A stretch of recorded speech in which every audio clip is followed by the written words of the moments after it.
Hello, I'm David Beeson, welcoming you to Three Peoples, which is Chapter 2 of A History of Spain. This is the episode in which we discover that farming, although it may seem so very peaceful, may well have been the root cause of war. We also talk about that strange time when the male line of the existing population of Iberia was almost entirely wiped out by newcomers descended from warriors of the Eurasian steppes, though without a massacre. The series is also available in Spanish as Una Historia de España, presented by my friend Nacho Garcia. Across Spain and Portugal stand thousands of prehistoric stone monuments, silent witnesses to one of the greatest changes in human history. They were built by the first farming communities of the Iberian Peninsula, because once agriculture arrived, life here, as in most of the world, was transformed.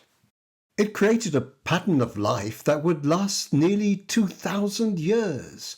Communities formed villages, farmed the land, raised animals, and built the great megalithic monuments that still stand across Spain and Portugal today. Let's pause for a moment and see where we are.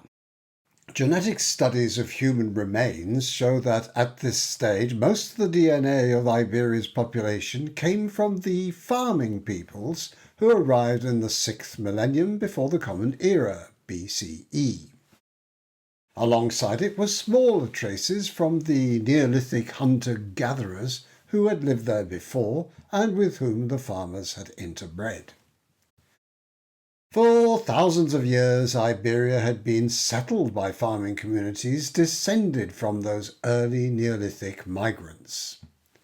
But towards the end of the 3rd millennium BCE, a new population began to arrive with roots in the Eurasian steppe, and they were going to change the peninsula profoundly. This was the moment we reached at the end of the last episode, when Indo-European language speakers appeared in Iberia. They were descendants of the Yamnaya, a people of pastoralists and warriors who lived from the herds they raised on the great grasslands of what are now Russia and Ukraine. Their mastery of the horse and their use of wheeled vehicles made them extraordinarily mobile, able to travel long distances across the steppe. This mobility helped them dominate neighbouring peoples and learn from them. One of the skills they adopted was metalworking in copper during what we now call the Copper Age or Chalcolithic, the transitional period between the Stone Age and the Bronze Age. From their steppe homeland, the descendants of the Yamnaya spread widely, eastwards towards India and westwards across Europe. Archaeologists excavating European graves have found some containing a striking set of objects: archery equipment, finely made copper daggers, and distinctive bell-shaped pottery vessels. Because of those vessels, archaeologists gave the phenomenon a name: the bell beaker culture. For a long time, experts assumed they were looking at little more than a new fashion spreading across Europe. People copied the pottery, the weapons, the style, much as fashion spread today. But in recent years, ancient DNA has told a very different story.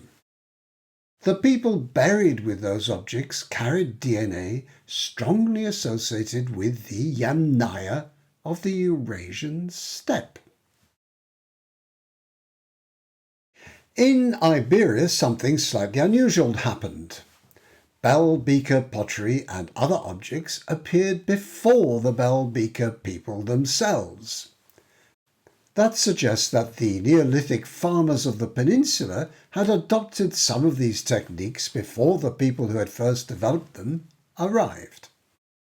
Unfortunately for those farmers, the people themselves proved far less welcome than the ideas.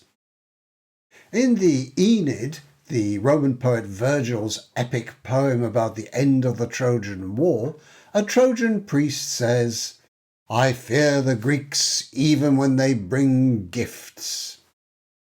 The Indo-European newcomers may have made Europe the gift of impressive craftsmanship, but their arrival in Iberia would have consequences that would indeed be fearsome. They began appearing around 2500 BCE. In 2019 of our era, not the Chalcolithic, Inigo Olalde and more than 100 co-authors published a major study on the genomic history of the Iberian Peninsula over the previous 8,000 years in the journal Science. They analysed the remains of 271 individuals. The results were remarkable. Within 4 or 5 centuries of the arrival of Indo-Europeans, 30 to 40% of the DNA of Iberia's population showed ancestry from the Eurasian steppe.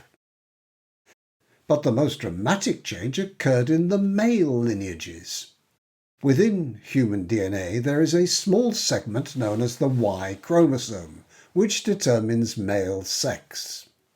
Women have 2 X chromosomes, men have 1 X and 1 Y.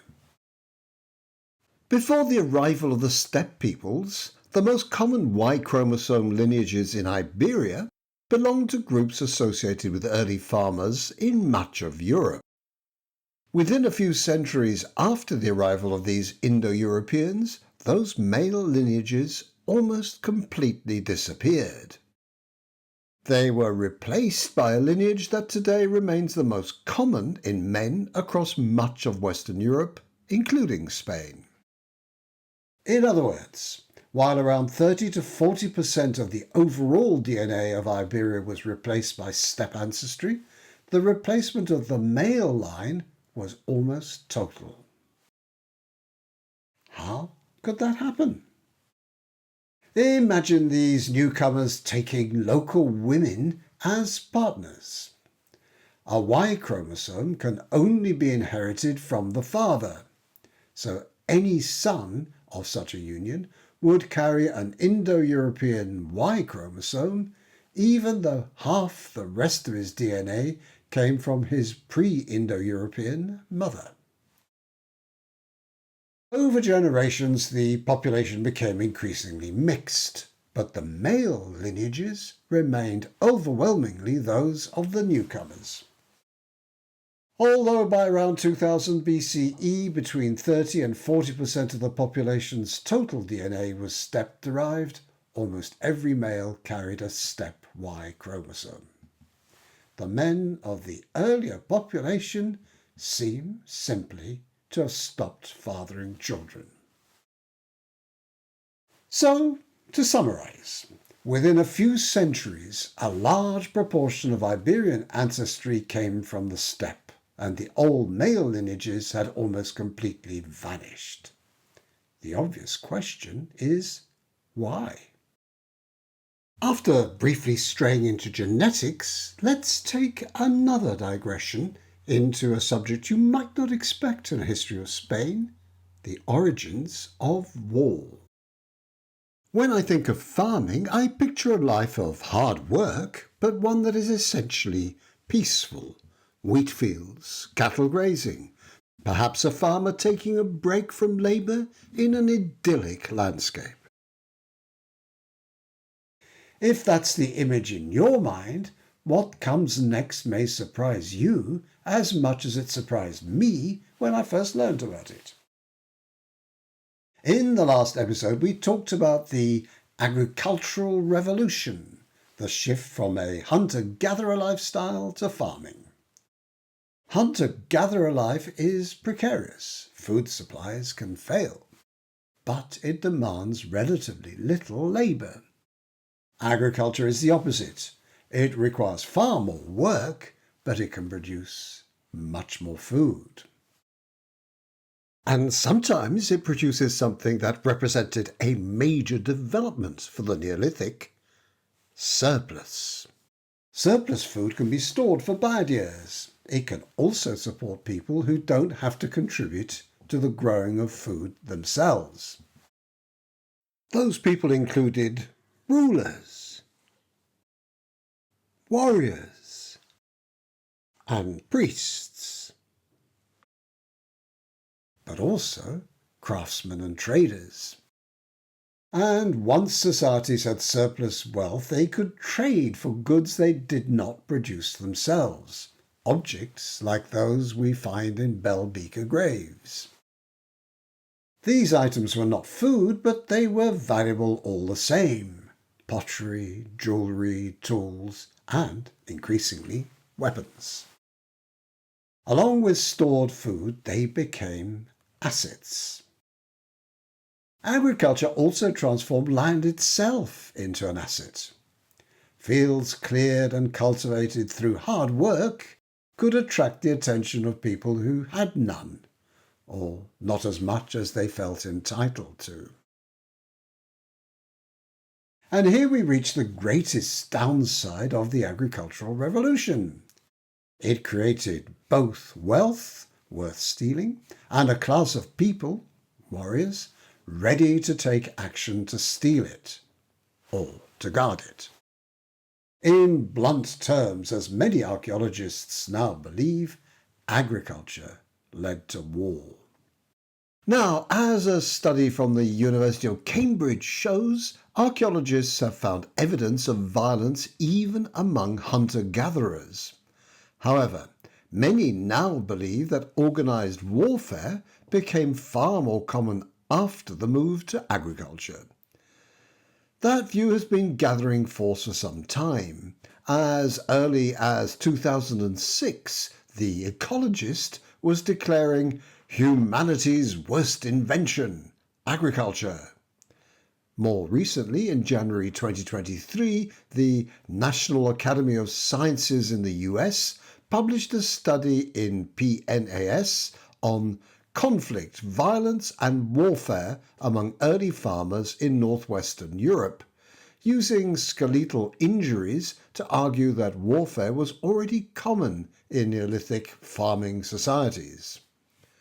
Around the same time, the University of Edinburgh reported research suggesting that the shift to farming, growing crops and herding animals, may have laid the foundations for more formalised warfare. Put bluntly, farming may have meant fighting. We saw last time that the arrival of farming communities in Iberia seems to have been peaceful. But the Indo-Europeans, descendants of steppe pastoralists and warriors, had a far more martial culture. At first glance, the replacement of the old Y lineage seems easy to explain. Steppe warriors arrived, violently defeated the local population, and took control. But this is a good time to remember the words of the American writer H.L. Mencken. For every complex human problem, there is a solution that is neat, simple, and wrong. The warfare explanation is neat and simple, and it is probably wrong. There is evidence of violence in prehistoric Iberia, fortified settlements and skeletons bearing wounds. But such violence existed even before the Indo-Europeans arrived. Bell beaker graves contain copper daggers, but these are short, probably more symbols of status than practical weapons. If there had been large-scale warfare, we would expect to find traces of burnt settlements or other destruction in the layers of soil that form the archaeological record. We do not. Nor do we find mass graves suggesting massacres. Perhaps the most compelling evidence is that the disappearance of the earlier male lineages took 4 or 5 centuries. That looks less like extermination and more like social exclusion. The incoming groups may simply have established themselves as a ruling elite, able to prevent the men they ruled, whom they regarded as inferior, from fathering children. Their claimed superiority rested on better weapons, better organisation, and the credible threat of violence. Such ideas have appeared many times in history. Examples in more recent periods might be the readiness of authorities of imperial times, whether the British in Kenya or the French in Algeria, to use torture and summary executions to control their colonial subjects. What is likely to have happened in Iberia is that the newcomers became a dominant group, forming relationships with local women while largely excluding local men from doing the same. Some of those unions may have been little different from rape. Others, though, were probably genuine marriages. Let's not underestimate the power of wealth and status in shaping relationships. How else, after all, do we explain the marriages of Rupert Murdoch? One grave examined in the 2019 genetic study contains two individuals, an Indo-European man and a pre-Indo-European woman. The nature of the tomb suggests they belonged to the elite. You can imagine the situation. Perhaps the woman was the daughter of a local elite family, making her a suitable partner for one of the newcomers' leaders. Wealth marries wealth, like Victorian David Beckham. In death, the couple lie together in a well-appointed grave. In any case, however it happened, Indo-European ancestry spread across Iberia. It was one of the most profound demographic transformations in the deep history of Spain. Let's pause again and take stock.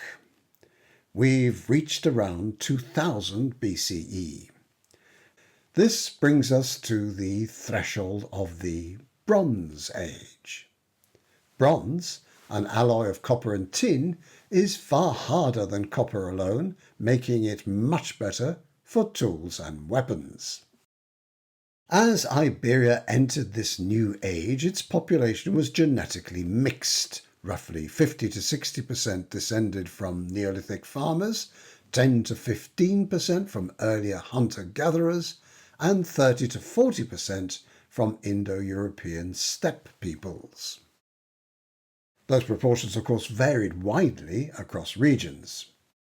We're still in a time before written records, so we don't know what names people gave to those regions.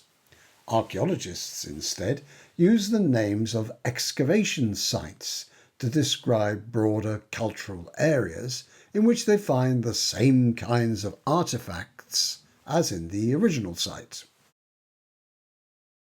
Thus, the central plateau of Spain, the Meseta, is associated with a culture called Cogotus I, probably heavily influenced by Indo-European populations.